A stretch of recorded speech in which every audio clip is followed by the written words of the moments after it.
శివలింగం అంటే ఏమిటి? శివలింగం ఎక్కడి నుండి వచ్చింది? ఓంకారం ఎలా ఉద్భవించింది? కార్తీక మాసం వచ్చేసింది కదా, శివలింగానికి అభిషేకం చేస్తే సరిపోతుంది, ఓ 2 అగరబత్తులు ముట్టేస్తే సరిపోతుంది, హారతిస్తే సరిపోతుంది కాదండి. ఫస్ట్ నేను చెప్పిన ప్రశ్నలకి ఆన్సర్లు కూడా తెలుసుకునే ప్రయత్నం చేయండి.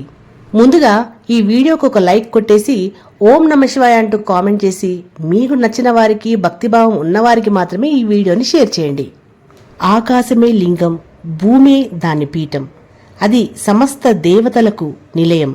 లిం అంటే మన కంటికి కనిపించకుండా లీనమై ఉన్నదానిని, గం అంటే ఒక గుర్తు రూపంలో తెలియజేస్తుంది అని అర్థం. అందుకే అది లింగమైంది. ఈ సృష్టి సమస్తం శివమయం. సృష్టికి పూర్వం ఈ సమస్త విశ్వమంతా నీటితో నిండి నిబిడీకృతమై అంతులేని మహాసముద్రం వలె ఉండేది.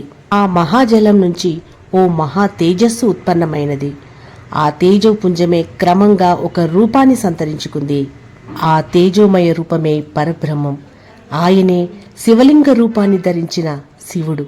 విగ్రహాన్ని మూర్తి అని అంటారు.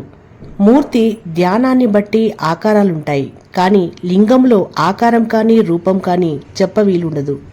అదొక చిహ్నం మాత్రమే. లయనా లింగముచ్యతే అని అన్నారు. అంటే లయం ప్రళయం కావడం వల్ల లింగమని చెప్పబడుతుంది. ప్రళయాగ్నిలో సర్వము భస్మమే శివలింగంలో చేరుతుంది. లింగార్చనతో సర్వదేవతల పూజ జరుగుతుందని లింగపురాణం చెబుతుంది.